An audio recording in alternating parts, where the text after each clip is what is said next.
Vamos con la segunda parte de este libro, El Kybalión, donde mayormente habla sobre el primer principio, que es el mentalismo. Transmutación mental. La mente, así como todos los metales y demás elementos, pueden ser transmutados de estado en estado, de grado en grado, de condición en condición, de polo a polo, de vibración en vibración. La verdadera transmutación hermética es una práctica, un método, un arte mental. Como indicamos anteriormente, los hermetistas fueron los verdaderos creadores de la alquimia, de la astrología y de la psicología, habiendo sido Hermes el fundador de estas escuelas de pensamiento. De la astrología ha derivado la astronomía moderna, de la alquimia ha surgido la química y de la psicología mística la psicología moderna. Mas no debe suponerse que los antiguos fueran unos ignorantes respecto a lo que las escuelas modernas creen de su exclusiva propiedad. Las inscripciones grabadas en las piedras y monumentos de Egipto prueban concluyentemente que los antiguos poseían el más perfecto conocimiento acerca de la astronomía, mostrando la construcción de las mismas pirámides una relación estrechísima entre sus designios y su conocimiento de la ciencia astronómica. Tampoco debe suponerse que ignoran la química, pues los fragmentos de las antiguas escrituras descubiertas muestran que estaban muy familiarizados con las propiedades químicas de los cuerpos. En una palabra, sus teorías respecto a la física han sido posteriormente verificadas y confirmadas por los últimos descubrimientos de la ciencia moderna, sobre todo por los que se refiere a la constitución de la materia. Lejos de ignorar los llamados modernos descubrimientos psicológicos, los egipcios estaban muy al corriente de todo ello, especialmente en ciertas ramas que ignoraban completamente las escuelas modernas y sobre todo en ciencia psíquica, la que tanto está confundiendo a los psicólogos de hoy en día y haciéndoles confesar al fin que, después de todo, bien puede haber algo de cierto en ello. Lo cierto es que, además de la química, astronomía y psicología, esto es, la psicología en su aspecto de función cerebral, los antiguos poseían un conocimiento trascendental de la astronomía que se llamó alquimia y de psicología titulada psicología mística. Y no solamente poseían este tipo de conocimientos, sino también el extremo, siendo este último el único que conocen los hombres desde ciencia modernos. Entre los muchos aspectos típicos de los conocimientos secretos de los hermetistas se encuentran lo que se conoce como transmutación mental, de la que vamos a tratar en este capítulo. Transmutación es el término generalmente empleado para designar el antiguo arte de transmutar los metales, especialmente los de poco valor, en oro. La palabra transmutar significa cambiar de naturaleza, de sustancia y de forma, convirtiéndose en otra, transformarse en otra cosa. Y de acuerdo con esa definición, transmutación mental significa el arte de transformar o cambiar los estados, cualidades, formas, condiciones mentales, etc., en otros.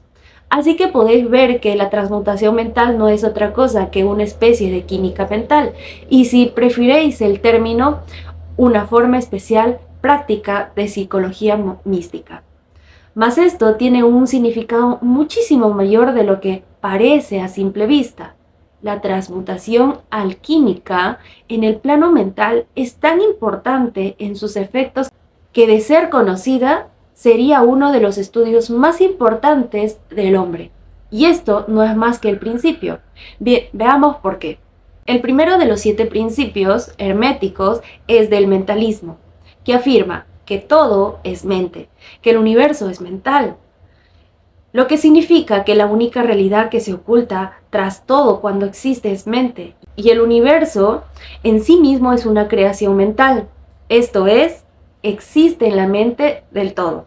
Consideramos este principio en las sucesivas lecciones, pues ahora vamos a estudiar sus efectos, suponiendo que dicho principio fuera cierto. Si el universo es de naturaleza mental, entonces la transmutación mental debe ser el arte de cambiar o transformar las condiciones del universo. Trátese de la materia, de la energía o de la mente. Así que esa transmutación no es otra cosa que la magia, de la que tanto han hablado los escritores antiguos en sus obras místicas, pero acerca de la cual daban tan pocas instrucciones prácticas. Si todo es mente, entonces la posesión del medio que permita transmutar las condiciones mentales debe hacer del maestro el dirigente y controlador de las condiciones mentales, así como las operaciones llamadas mentales. Es muy cierto que nadie, excepto los alquimistas, mentalistas más avanzados, han alcanzado el grado de poder necesario para dominar las condiciones físicas más densas, tales como los elementos de la naturaleza, la producción y sensación de las temperaturas, la producción y sensación de terremotos u otros fenómenos físicos de cualquier clase.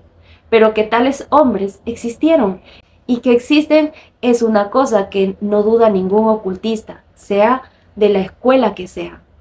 Los mejores instructores aseguran a sus estudiantes que los maestros existen, habiendo aquellos tenido algunas experiencias personales que justificaban su creencia. Estos maestros no hacen exhibición pública de sus poderes, sino que, por el contrario, permanecen solitarios para poder así actuar y trabajar mejor en el sendero de la realización. Mencionamos aquí su existencia meramente para llamar nuestra atención acerca de sus poderes, que son extremadamente mentales y que operan en el sentido de la más elevada transmutación mental, según el principio del mentalismo, el Kybalión, que dice: el universo es una creación mental. Mas los estudiantes y hermetistas de los grados inferiores al del maestro, los iniciados e instructores, pueden también actuar y obrar libremente en el plano mental, todo cuando llamamos fenómenos psíquicos, influencia mental, mentalismo, etc. Son transmutación mental, pues existe un principio único y nada importa el nombre que se dé a los fenómenos que se produzcan. ¿En qué práctica la transmutación mental trabaja en ese plano, transformando condiciones y estados mentales en otros, de acuerdo con fórmulas más o menos eficaces? Los varios tratamientos, afirmaciones, autosugestiones, etc. de las escuelas mentales no son más que esas mismas fórmulas, muy a menudo imperfectas y empíricas, del arte hermético. La mayoría de los que las practican son unos ignorantes comprobados con los antiguos maestros porque no poseen el conocimiento fundamental sobre la cual está basada esa operación. No solamente los estados mentales de uno mismo pueden ser transmutados. Miren acá, no solamente los estados mentales de uno mismo pueden ser transmutados, según los métodos herméticos, sino también puede hacerse esto con la mentalidad de los demás. Y efectivamente todos sufrimos transformaciones mentales de cualquier índole inconscientemente, por lo general, pero a veces conscientemente, cuando comprendemos algo acerca de las leyes y de los principios que los rigen, y sobre todo cuando los demás ignoran los medios de protegerse a sí mismos. Muchos estudiantes de mentalismo saben que las condiciones materiales dependen de las mentes de los demás y pueden ser transmutadas y cambiadas de acuerdo con los deseos de la persona que quiere modificar sus condiciones de vida. Se ha hecho esto tan público hoy en día que no creemos necesario mencionarlo en detalle, siendo nuestro propósito únicamente el de transformar la acción de este principio hermético que se oculta tras todas esas varias formas de operar, buenas o malas, porque la fuerza puede ser empleada en ambas direcciones, de acuerdo con el principio hermético de polaridad. En esta obrita indicaremos los principios básicos en los que se funda la transmutación mental, de tal manera que todos los que la estudien puedan comprender las leyes o que la obedezcan y, poseyendo así la clave maestra, sean capaces de abrir las muchas puertas del principio de polaridad. Ahora procedemos a considerar el principio de los 7 principios herméticos, el mentalismo, en el que se explica y desarrolla el axioma de que todo es mental, de que el universo es una creación mental, según las palabras del Kybalión. Este principio debe estudiarse cuidadosamente, porque él es en realidad la base de toda la filosofía hermética y el arte hermético de transmutación mental. Entonces, en esta parte nos dice, nuestros pensamientos, nuestra parte mental, puede ser transmutada de polo a polo. Por ejemplo, si es que estamos pensando negativo, podemos pensar positivo. Si estoy pensando en algo que me hicieron, digamos, en el pasado, que es una vibración baja, entonces lo que puedo hacer es traer a mi mente acá, transmutar eso o perdonar lo que te hicieron y ya estás pasando del odio al amor. Entonces, eso es la transmutación. Transmutar tu pensamiento, transmutar lo que estás pensando para pasar de polo a polo. ¿Ok? Pasamos entonces al capítulo donde dice el todo. Más allá del cosmos, del tiempo, del espacio, de todo cuando se mueve y cambia, se muestra la realidad sustancial, la verdad fundamental. Sustancia significa lo que yace oculto bajo toda manifestación externa. La realidad esencial, la cosa en sí misma, sustancial, significa actualmente existente. El elemento esencial es el ser real. Realidad significa el estado de ser verdadero, real, eterno, permanente, fijo. Más allá de toda apariencia externa o manifestación, debe haber siempre una realidad sustancial. Esta es la ley. El hombre, al considerar y examinar el universo, del cual es una unidad, no se ve otra cosa que un cambio continuo en la materia, en las fuerzas, en los estados mentales. Ve que nada es realmente, que todo se transforma y cambia, nada permanece, todo nace, crece, muere, tan pronto como una cosa ha adquirido su máximo desarrollo, empieza a declinar. La ley del ritmo está en constante operación, no hay realidades, nada es firme, nada duradero, fijo, sustancial, nada permanente, todo es cambio. Todas las cosas surgen y evolucionan de otras cosas. Hay una acción continua que es seguida siempre de su reacción correspondiente. Todo fluye y refluye. Todo se construye y derrumba. Todo es reacción y destrucción, vida y muerte. Y si un hombre que tal examen hace y tales cosas ve fuera un pensador, comprendería que todas las cosas en perpetuo cambio no pueden sino ser simples apariencias externas o manifestaciones de algún poder que se oculta tras ellas, de alguna realidad sustancial encerrada en las mismas. Todos los pensadores de cualquier país o época se han visto obligados a afirmar la existencia de esta realidad sustancial. Todas las filosofías, cualquiera que haya sido su nombre, se han basado en esta idea. Los hombres han dado a esta realidad sustancial muchos nombres. Algunos le han denominado Dios, otros divinidad infinita y eterna energía, materia, etc. Pero todos han reconocido su existencia. Es evidente por sí misma, no necesita argumentos. En estas lecciones hemos seguido el ejemplo de algunos de los más grandes pensadores del mundo, antiguos y modernos, los maestros herméticos, y hemos denominado a este poder que se oculta tras todas las manifestaciones, a esta realidad sustancial por su nombre hermético, el todo, cuyo término nos parece el más amplio de todo lo que puede emplear el hombre. Aceptamos y enseñamos las teorías de los grandes pensadores herméticos, como también la de esas almas iluminadas que han ascendido a planos superiores de existencia. Unos y otros afirman que la naturaleza íntima del todo es incognoscible. Y esto debe ser así efectivamente, pues nadie, excepto el todo mismo, puede comprender su propia naturaleza y su propio ser. Los hermetistas creen y enseñan que el todo en sí mismo es y debe ser incognoscible. Consideran las teorías y especulaciones de los teólogos y metafísicos respecto a la naturaleza íntima del todo como esfuerzos infantiles de mentes mortales para comprender el secreto del infinito.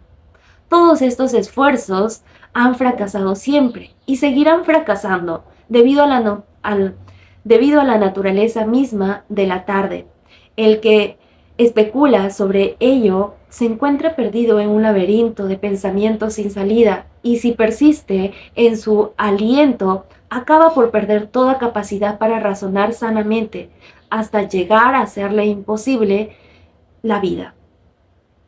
Se encontraría en una situación parecida a la de la ardilla, que en la jaula se pone a girar y girar en su rueda, sin moverse del mismo sitio, continuando tan prisionera como antes de haber comenzado. Y aún mucho más presuntuosos son esos que tratan de atribuir al todo la personalidad, cualidades y propiedades características y atributos de ellos mismos, como si el todo tuviera las emociones, sentimientos y características de los humanos. Y llegan hasta atribuirle malas cualidades, como los celos, la susceptibilidad, a la alabanza y a la oración, el deseo de que se ofrende, que se adore y todas esas otras cosas que nos han llegado como herencia de los primeros días de la infancia de la humanidad. Tales ideas le sirven para nada al hombre desarrollado y acaba por dejarlas a un lado. Creemos debe indicar que hacemos una distinción entre la filosofía y la metafísica. Religión significa para nosotros la realización intuitiva de la existencia del todo y de la relación entre uno mismo y él, mientras que la teología significa para nosotros el esfuerzo o los esfuerzos que hace el hombre para atribuirle las propias cualidades, personalidad, características, etc., así como sus teorías, proyectos y deseos y designios, asumiendo el papel de intermediario entre el todo y el pueblo. La filosofía significa para nosotros la especulación que tiene a comprender las cosas cognoscibles y pensables, permitiéndose la palabra, en tanto que la metafísica indica la tentativa de inquirir entre las nebulosidades de las religiones, de lo incognoscible y de lo impensable, la que al fin y al cabo tiene la misma tendencia que la teología. Consecuentemente, la religión y la filosofía significan para nosotros cosas que tienen realidad por sí mismas, en tanto que la teología y la metafísica son algo así como senderos tortuosos y laberínticos por los que circula la ignorancia y forma la base más insegura e inestable sobre la que pueden apoyarse la mente o el alma del hombre. No insistiremos para que aceptes estas definiciones. Las mencionamos con el único objetivo de deslindar nuestra posición. De todas maneras, muy poco hablaremos de estas lecciones de teología y metafísica. Si bien es cierto que la naturaleza esencial del todo es incognoscible, hay, sin embargo, ciertas verdades relacionadas con su existencia, que la mente humana se ve obligada a aceptar. El examen de estas constituye un asunto apropiado para la investigación, por lo que se refiere a lo que el iluminado nos transmite de sus impresiones en los más elevados planos de existencia. Y a esta investigación os invitamos ahora. Y acá hay algunos axiomas que nos dicen: lo que constituye la verdad fundamental, la realidad sustancial, está más allá de todo denominación, pero el sabio lo llama el todo. En su esencia, el todo es incognoscible, mas el dictamen de la razón debe ser recibido hospitalariamente y tratando con respeto. Esos son los axiomas. Y nos dice, la razón humana, cuyo dictamen debemos aceptar tal como lo juzgaremos convenientemente, nos dice respecto al todo, sin pretender desgarrar el velo de lo incognoscible. El todo debe ser todo lo que realmente es, nada puede existir fuera del todo, o de lo contrario, el todo no sería tal. Número 1. El todo debe ser todo lo que realmente es. Nada puede existir fuera del todo, o de lo contrario, el todo no sería tal. Número 2. El todo de ser infinito porque nada puede existir que defina, limite o ponga restricciones al todo.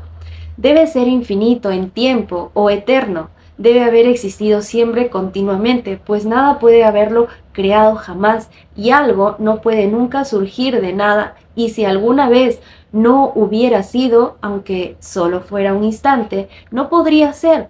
Debe existir por siempre, porque nada hay que pueda destruirlo y jamás puede dejar de ser ni aún por un solo momento, porque algo nunca puede convertirse en todas partes, porque nada existe. Si hay sitio alguno que esté más allá del todo, no puede ser de otra manera, sino continuo y omnipresente en el espacio, sin creación, separación o interrupción, porque no hay nada en él que pueda interrumpirse, separarse o cesar en su absoluta continuidad.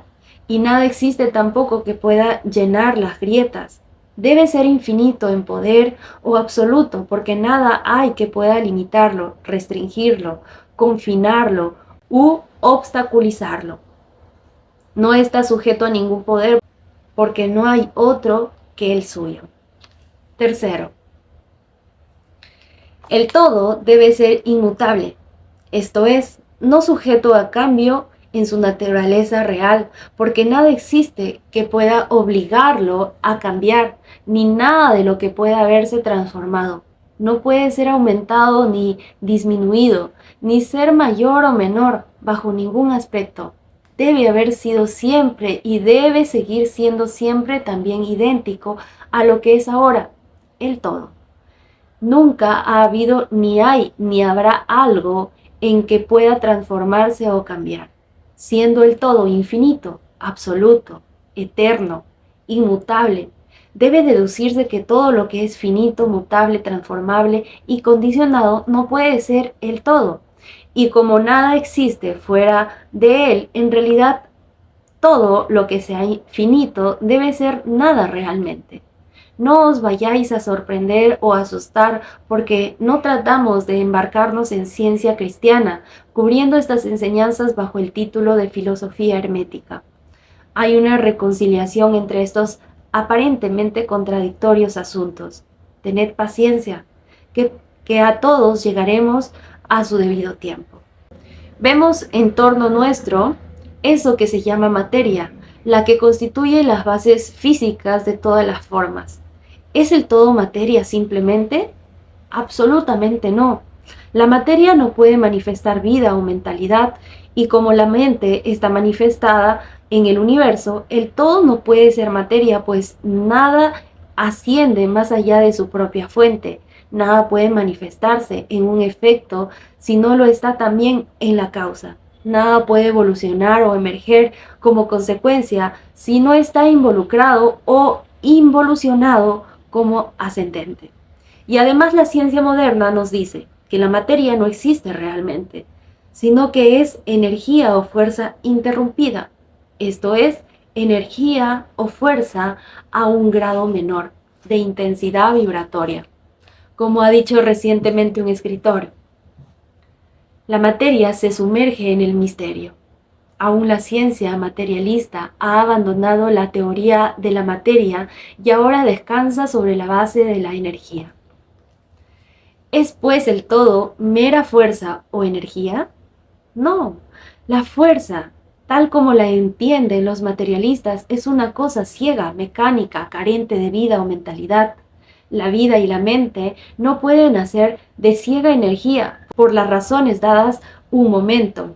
Nada puede subir más alto que su propia fuente, nada evoluciona si no se ha involucrado, nada se manifiesta en un efecto si no está en la causa. Así que el todo no puede ser mera fuerza o energía, porque si lo fuera, no existiría eso que se llama mente y vida. Y ambos sabemos que existen porque nosotros estamos vivos y estamos empleando nuestra mente en considerar esta cuestión.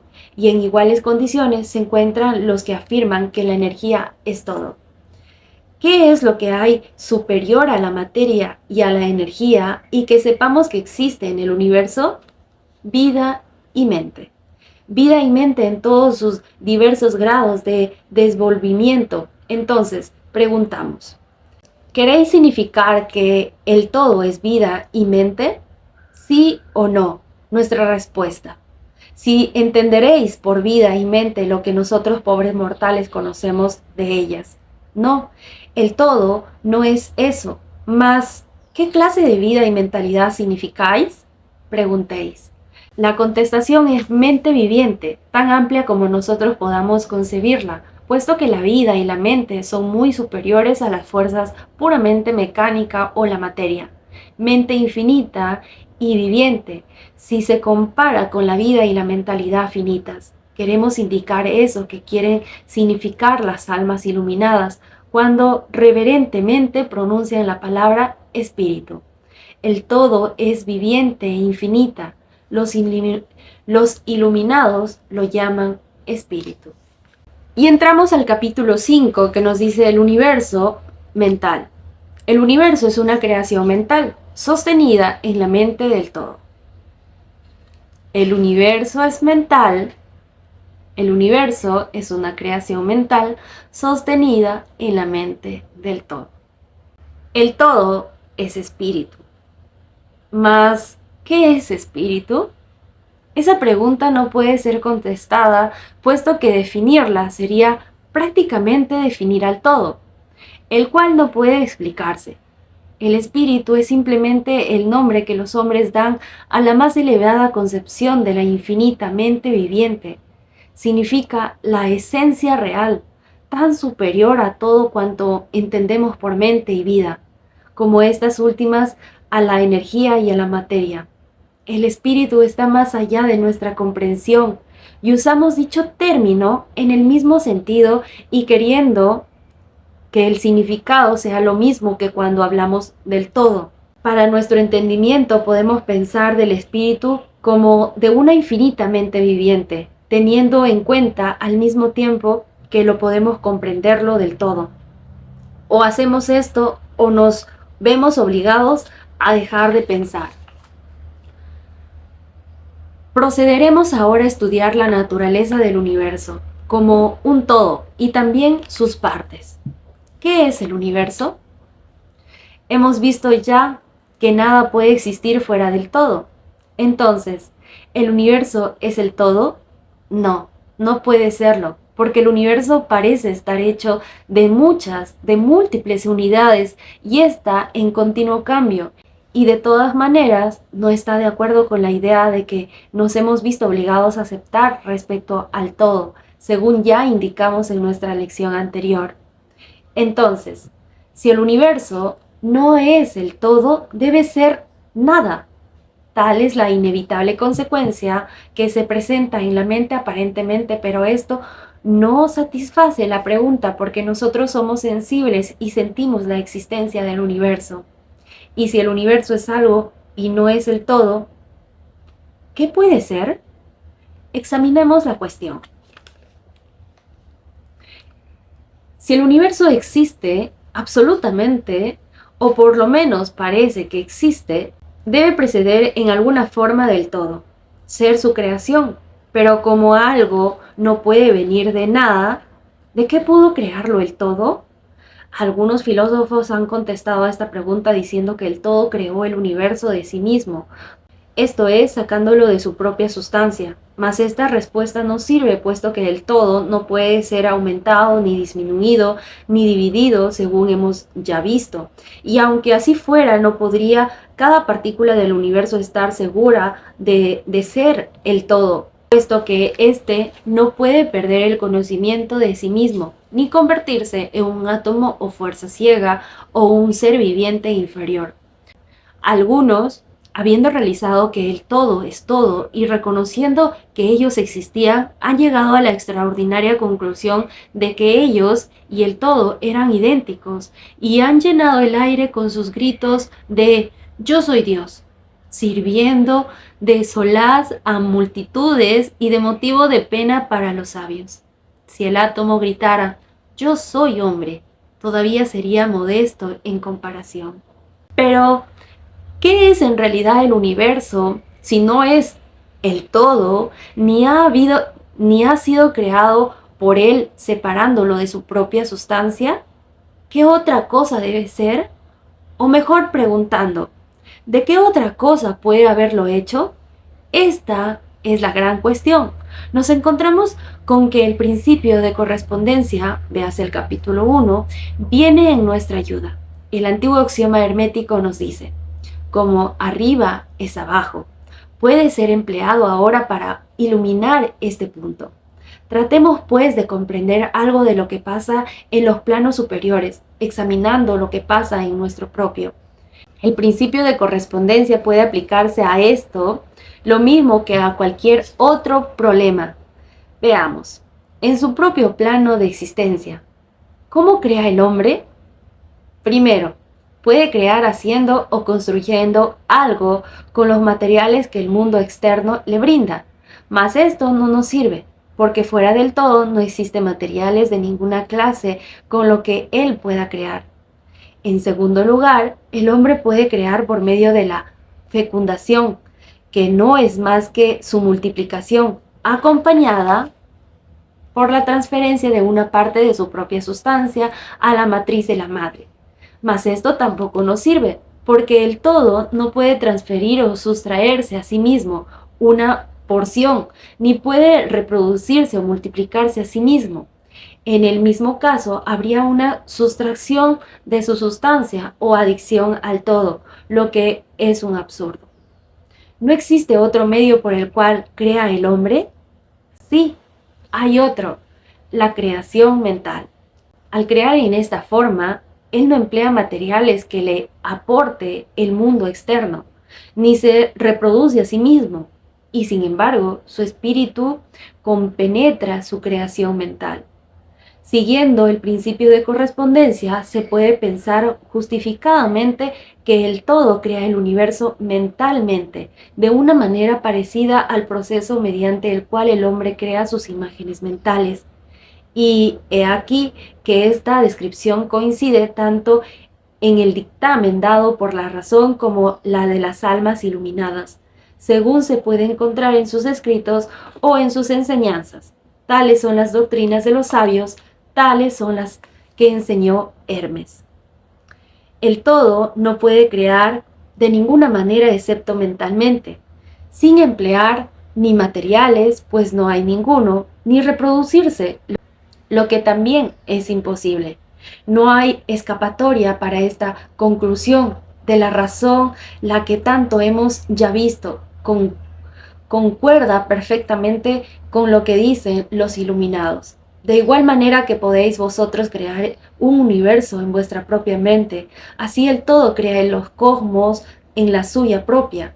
Mas vuestro universo sería la creación de una mente finita, en tanto que la del todo sería la creación de un infinito. Las dos son iguales en clase, pero diferentes infinitamente en grado. Examinaremos más estrictamente el proceso de la creación y manifestación conforme vayamos avanzando en nuestro estudio. Mas este es el punto que debéis fijar por ahora en vuestras mentes.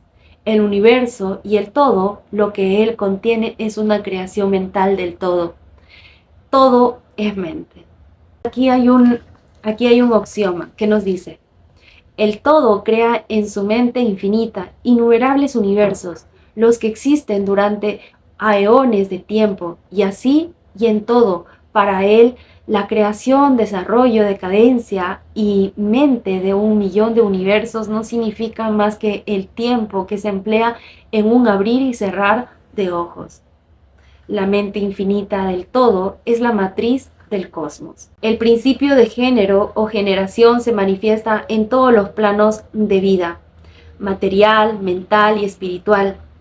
Pero, según ya hemos indicado anteriormente, el género no significa sexo, pues este último no es más que la manifestación material del género. Género significa lo relativo a la generación o creación, y donde quiera que algo se genera o se crea, sea en el plano que sea, el principio de género se está allí manifestando. Y esto es verdad, aunque en lo que se refiere a la creación de los universos. Ahora no vayáis a suponer que estamos enseñando que hay un Dios creador macho y otro hembra. Esto no sería más que una mistificación de las antiguas enseñanzas al respecto.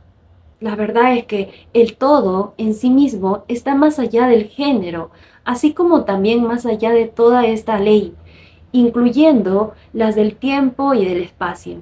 Él es la ley de la cual todas las leyes proceden y, por lo tanto, no puede estar sujeto a estas últimas.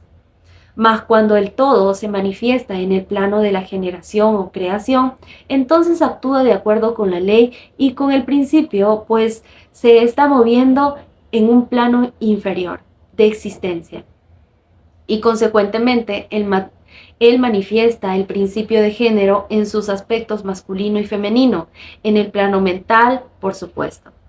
Esta idea podrá pareceros un tanto chocante si la oís por primera vez, más otras veces la habéis aceptado pasivamente en vuestras concepciones diarias.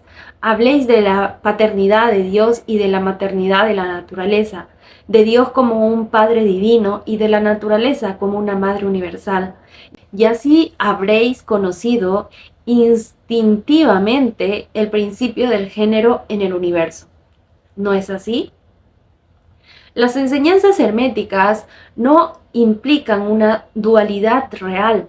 El todo es uno, siendo los dos aspectos simples fases de manifestación. La doctrina es que el principio masculino manifestado por el todo permanece en cierta manera aparte de la creación mental del universo. Proyecta su voluntad sobre el principio femenino, que puede ser llamado naturaleza, siendo en esta que comienza la obra evolutiva del universo, desde simples centros de actividad hasta el hombre que aún a más elevados planos de existencia que el humano, todo ello de acuerdo con el bien establecidas de las leyes de la naturaleza. Si preferís las antiguas imágenes mentales, podéis concebir el principio masculino como Dios, el Padre, y el principio femenino como naturaleza, la Madre universal, de cuya matriz todas las cosas nacen. Esto es algo más que una simple figura poética del lenguaje, es una idea del proceso de la creación de un universo. Pero recordad siempre que el todo es uno y que en su mente infinita es donde se crean y generan y existen los cosmos. Podría ayudaros a concebir esto propiadamente al explicarle la ley de correspondencia en vuestra propia mente. Sabéis que esa parte de vosotros que llaméis yo, en cierto sentido permanece aparte de la creación de vuestras imágenes mentales en el intelecto. La parte de la mente en que se efectúa la generación de imágenes puede ser llamada el mí, en distinción con el yo, que permanece aparte y examina los pensamientos, ideas e imágenes del mí, como arriba es abajo. Acordaos, y los fenómenos de un plano pueden emplearse para resolver los enigmas de los planos superiores e inferiores. ¿Es acaso maravilloso que vosotros los hijos sintáis una reverencia instintiva hacia Padre-Mente? Es maravilloso que cuando consideráis las obras y maravillas de la naturaleza hoy sintáis conmovido hasta lo más profundo de nuestro ser.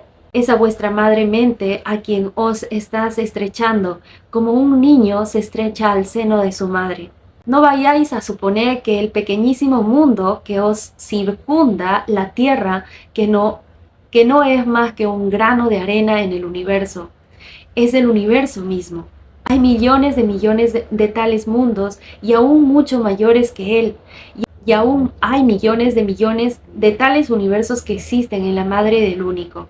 Y aún en nuestro sistema solar hay regiones y planos de vida muy superiores a los nuestros y seres comparados con los que nosotros somos los que ya anivas al respecto al hombre. Hay seres cuyos poderes y atributos son mucho más elevados que los del hombre y éste jamás ha soñado que pudieran existir. Mas, a pesar de esto, estos seres fueron en un tiempo los que nosotros ahora, y seremos un tiempo como ellos son, y aún superiores, porque tal es el destino del hombre, a juzgar por lo que nos dicen los iluminados. La muerte no es real, ni aún en sentido relativo, no es sino nacer en una vida nueva y ascendemos y seguiremos ascendiendo a planos de vida cada vez más elevados durante eones y eones de tiempo. El universo es nuestra casa, nuestro hogar, y podemos explorarlo hasta sus más lejanos confines antes de la consumación de los tiempos.